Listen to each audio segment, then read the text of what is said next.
আর একজন বক্তা ওই যে ভোজপুরি আব্দুল শুকুর সাহেব, এই বক্তাও আজকে শুধু দেখা যাচ্ছে কি করছে, এই বক্তা শুধু কেবলমাত্র ওই ভোজপুরি কটা গীত মুখস্থ করে মেয়েদেরকে শুধু গীত শোনাচ্ছে। তারপরে দেখলাম সেদিন সোশ্যাল মিডিয়ায় বেয়াদব লোক এমন কাজ করছে, কি গজল বানাচ্ছে তো গানের সুরে, ও দান তুমি দিয়ে যাও যাও রে নেকিলিয়ে যাও রে। তো এসব দান করিলে রে বন্ধু ঈমান তাজা হয়, আরে মাদ্রাসায় আপনার চলিতে থাকবে, দিনের হবে জয়।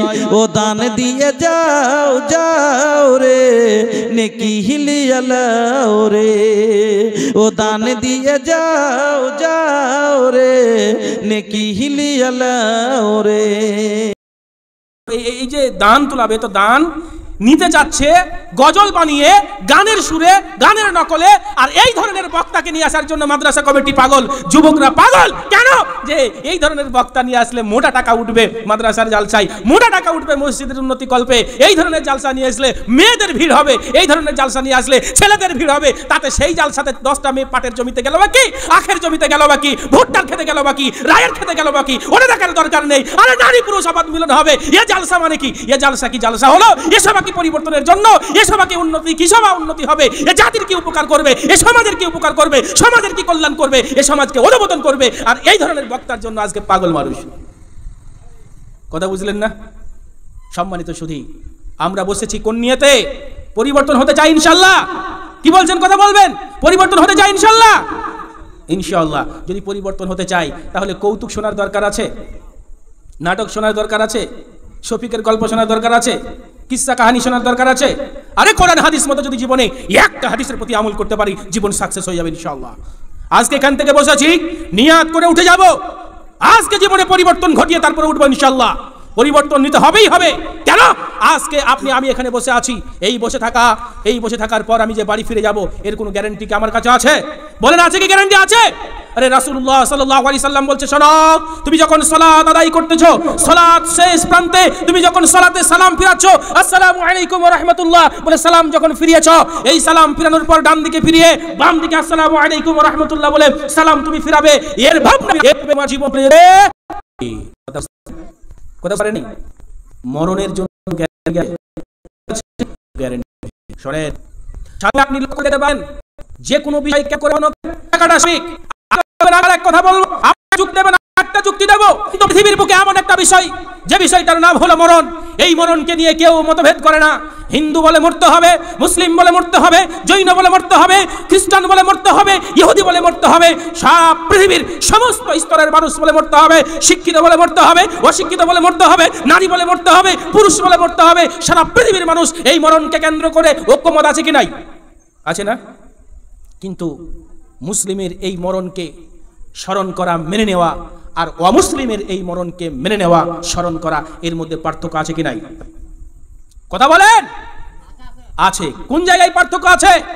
হিন্দু বলে মরার পরে যখন মানুষ মারা যাবে, দুনিয়ার বুকে যদি ভালো কাজ করে যায়, ভালো আমল করে যায়, তাহলে সে ভালো মানুষ হয়ে আবার ফিরে আসবে। আর যদি খারাপ আমল করে মারা যায়, তাহলে কুকুর, শ্রীগাল, বাঁদর, ইঁদুর হয়ে দুনিয়াতে আবার ফিরে আসবে। এটা কার আকীদা? হিন্দুদের আকীদা। কথা বুঝলেন না? কথা বুঝলেন না? কিন্তু মুসলিমের আকীদা কি এটা? মুসলিমের আকীদা কি এটা?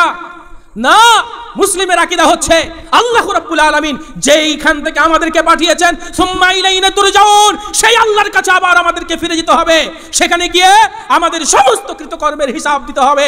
এই দুনিয়ার বুকে আপনি কি করেছেন, এই দুনিয়ার বুকে কি বলেছেন, কোন পথে চলেছেন, কি করেছেন, কি করছেন, প্রত্যেকটা বিষয়ের হিসাব আপনাকে কার কাছে দিতে হবে? কথা বলেন না কেন? কোথায় দিতে হবে? হাই হাই, কোন মানুষের কাছে এলাম রে ভাই? কার কাছে হিসাব দিতে হবে? আল্লাহর কাছে হিসাব দিতে হবে। এটা কাদের আকীদা? মুসলিমদের আকীদা, ইসলাম ধর্মের ধর্ম অবলম্বীদের আকীদা। যদি এই আকীদার সঙ্গে আপনার কথার এবং কাজের মিল হয়, তাহলে এবার আপনাকে একটা কথা আছে না, ল্যাবরেটরিতে রক্ত না দিলে তার ব্লাড গ্রুপ চেক হয় না। কি সমস্যা আছে তার রক্তের মধ্যে, সেটাকে বার করা যায় না। যখন রক্ত ল্যাবরেটরিতে চেক করা হয়, তখন ওই রক্তের মধ্যে কি কি সমস্যা আছে সব বার হয়ে যায়। বলুন, একজন মুসলিমের যদি আকীদা এটা হয়, সে মারা যাওয়ার পরে তার বিশ্বাস যদি এটা হয়, কুল্লু নাফসিন যায়িকাতুল মাউত, প্রত্যেকটা নাফসের মৃত্যু আছে, প্রত্যেকটা নাফসকে মৃত্যুর স্বাদ গ্রহণ করতে হবে। এই আকীদা যদি একজন মুসলিমের হয়, এই বিশ্বাস যদি একজন মুসলিমের হয়, সুম্মা ইলাইনা তুরজাউন, সেই আল্লাহর কাছে আমাকে ফিরে যেতে হবে। মরার পরে আমাকে সমস্ত হিসাব দিতে হবে, হিসাবের সম্মুখীন হতে হবে। সেই হিসাবের সম্মুখীন হওয়ার যদি আকীদা, সেই বিশ্বাস যদি এই মুসলিমের থাকে, তাহলে তার কাজ ও কর্মে প্রমাণ দেবে কি দেবে না? দেবে। আচ্ছা বলেন ভাই, এদিক ওদিক করবেন না, যতক্ষণ থাকবেন চুপচাপ শুনবেন। আর যদি এদিক ওদিকে মন চাই উঠে চলে যাবেন। কারণ হচ্ছে আপনার জন্য আর একজনকে ডিস্টার্ব করবেন না। আপনার মাঝে শয়তান ওয়াসওয়াসা দিচ্ছে, পরিবেশটাকে নষ্ট করবেন না। সুন্দর পরিবেশ, চাতক পাখির মতো চেয়ে থাকবেন, কথাগুলো শুনবেন। আপনার জীবন পরিবর্তন করতে এসেছি, তাতে আপনি আগামী দিন আমাকে নিলেন বাকি না নিলেন বাকি, ডাকলেনই বাকি আর না ডাকলেন বাকি, আমি তাজিবুর রহমান সালাফি এটা পরোয়া করি না আল্লাহর রহমতে। সম্মানিত শুধু এই বিশ্বাস যদি একজন মুসলিমের থাকে, কুল্লু নাফসিন যায়িকাতুল মাউত, প্রত্যেকটা নাফসকে মৃত্যুবরণ করতে হবে, সেই আল্লাহর কাছে পৌঁছাতে হবে। আর সেদিনকে আমাদের হিসাব সব কিছু দিতে হবে, সেদিনকে আমাদের আল্লাহর কাছে পৌঁছাতে হবে। তাহলে এই বিশ্বাস যদি থাকে, একজন মুসলিম কখনো অন্যায় করতে পারে না। বলেন তো, আপনি একটা শপিং মলে ঢুকেছেন, কোথায় ঢুকেছেন? Shopping mall. সেই শপিং মলের চারিদিক সিসি ক্যামেরার আওতা, মানে সিসি ক্যামেরায় মোড়ানো আছে। আপনি যখন প্রথম গেটে ঢুকছেন, গেটে ঢুকেই দেখছেন লেখা আছে আপনি সিসি ক্যামেরার আওতায় আছেন, লেখা আছে। আপনি ঢুকলেন, ভিতরে দেখছেন অসংখ্য সিসি ক্যামেরা দিয়ে মোড়ানো আছে। আপনি যা করছেন, যা নিচ্ছেন, যা দেখছেন, সব কিছু কর্তৃপক্ষ তার ক্যামেরার মাধ্যমে, কম্পিউটারের মাধ্যমে সব দেখতে আছে। তার দেখার মধ্যে কোনো সমস্যা নেই। আপনি যেই গলিতে গেছেন, যেই মালে হাত দিচ্ছেন, যা করছেন, সব রেকর্ড হচ্ছে কি হচ্ছে না? হচ্ছে। আপনি ওই শপিং মল থেকে কোনো কিছু চুরি করতে পারেন? কোনো কিছু চুরি করতে পারেন? কোনো কিছু চুরি করা সম্ভব নেই। কেন বলেন তো? আপনার বিশ্বাস আছে, আপনি বুঝে নিয়েছেন, আপনার এই নিয়ত হয়ে গেছে। এই শপিং মলের ভিতরে আপনার কি আছে? এই শপিং মলের ভিতরে আপনার আছে সিসি ক্যামেরা। আপনি যা নেবেন সেটা আপনার সব কিছু নখদর্পণে রয়েছে। সম্মানিত সুধী, শ্রোতার নিয়তের গড়বড় থাকার কারণে শ্রোতা পরিবর্তন হয় না। শ্রোতাকে বলছি, শোনেন, হে আমার বাবা জীবন, হে আমার ভাই, হে আমার যুবক ভাই, হে আমার মা, হে আমার বোন, হে আমার যুবতী বোন, তোমার জীবনের পরিবর্তন করতে এসেছি। শোনো, নিয়তকে পরিবর্তন করে দাও। পরিবর্তন হতে হবে এই নিয়তে এসো। শুধু কেবলমাত্র হাসি কৌতুক, কেবলমাত্র হেসে আনন্দ করে বাড়ি চলে যাব, এই নিয়ত নয়। আমি তোমাকে যে বোঝাতে এসেছি, আমি তোমাকে যে কথা বলতে এসেছি, সেটা তোমার জীবন পরিবর্তন করতে এসেছি।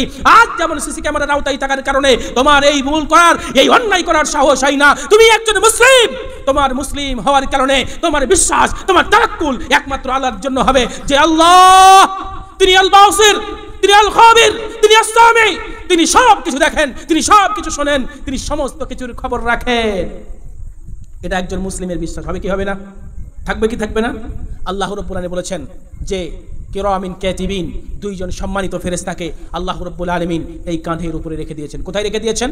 কাঁধের উপরে। আজকে দেখছেন এই যে মোবাইল ফোনে আজকে ক্যামেরা হচ্ছে, আমি যে কথাগুলো বলছি সব রেকর্ড হচ্ছে। আমি যে কাজ করছি, যে ভঙ্গিমা করছি, যা কিছু প্রত্যেকটা জিনিস আমার রেকর্ড হচ্ছে কি হচ্ছে না? দেখতে পাচ্ছেন তো আপনারা, রেকর্ড হচ্ছে কি হয় না? রেকর্ড হচ্ছে। তো আল্লাহ রাব্বুল আলামিন দুইজন ফেরেশতাকে যে বসিয়ে রেখেছেন, তারা সম্মানিত দুইজন ফেরেশতা, তারা সব কিছু লিখছেন, সব কিছু লিখছেন। শুধু লিখছেন না, আপনার এইভাবে ভিডিও ক্যামেরা করছেন, যে ভিডিও ক্যামেরাটা কেমন ভাবে আপনার এই হাতের মধ্যে একটা সরিষার দানা যদি আপনি দেন, আর আপনার যদি চোখ ভালো থাকে, ওই ভালো চোখ থাকার কারণে আপনি স্বচ্ছভাবে এই সরিষার দানাটাকে দেখতে পাবেন কি পাবেন না? দেখতে কোনো সমস্যা হবে? কোনো সমস্যা হতে পারে? কোনো সমস্যা হবে না। ঠিক আল্লাহ রাব্বুল আলামিন তিনি আল বাসির, তিনি এমন ভাবে দেখেন, সারা পৃথিবীকে এমন ভাবে পর্যবেক্ষণ করেন, এমন ভাবে দেখেন। একজন মুসলিমের আকীদা হবে হাতের তোলার উপরে আপনি কোনো কিছু একটা রেখে দিয়ে যেমন ভাবে দেখছেন, ঠিক আল্লাহ রাব্বুল আলামিন ওইভাবে দেখছেন, ওইভাবে দেখেন। সম্মানিত সুধী, এই বিশ্বাস যদি একজন মুসলিমের থাকে, এই বিশ্বাস যদি একজন মুসলিমার থাকে, একজন বিশ্বাসী পুরুষের থাকে, একজন বিশ্বাসী নারীর থাকে, তাহলে কি করে সম্ভব ওই নারীটা অন্যায় করে? কি করে সম্ভব ওই পুরুষটা অন্যায় করে? সম্ভব হতে পারে? একটা উদাহরণ দিলে বুঝতে পারবেন আল্লাহ কেমন ভাবে দেখেন। অনেকের ভালো লাগছে না, যুবক ভাইদের ভালো লাগবে না, বলে কি বক্তব্য শুরু করেছে, গান তো বলে না, কৌতুক তো করে না, নারীদের নিয়ে গল্প করে না, কিস্সা কাহানি বলে না, এ কি আলোচনা করছে, ভিতরে রস জমে না, দিলে কোনো রকমের কষ্ট জমছে না, এখন উঠে চলে যেতে হবে। এই যে দেখছেন না যুবক ভাই, মাশাআল্লাহ। আবার জানি না নাট ঢিল আছে কিনা। নাট ঢিল বুঝেন তো, অনেকের পেশাবের সমস্যা থাকে, চলে যায়, থাকতে পারে, পেশাবের সমস্যা থাকলে যান, সমস্যা নেই। সম্মানিত সুধী, আল্লাহ রাব্বুল আলামিন কেমন ভাবে দেখেন? আটলান্টিক মহাসাগরের তলদেশে গভীর অন্ধকারে, অমাবস্যার ঘুটঘুটে অন্ধকারের রাত্রিতে আটলান্টিক মহাসাগরের তলদেশ কত গভীরতা আছে তার কোনো শেষ নেই। হাজার হাজার মাইল কিলোমিটার গভীরতা আটলান্টিক মহাসাগরের। ওই আটলান্টিক মহাসাগরের তলদেশে যদি গভীর রাত্রিতে, গভীর রজনীতে, অমাবস্যার ঘুরঘুটি অন্ধকারের রাত্রিতে একটা ছোট্ট পিপিলিকা, কালো পিপিলিকা, কালো পোকা যদি ওই পানির নিচ দিয়ে কাদার ভিতর দিয়ে চলতে থাকে, আমার আল্লাহ রাব্বুল আলামিন ওই পিপিলিকাটাকে আসমানে আর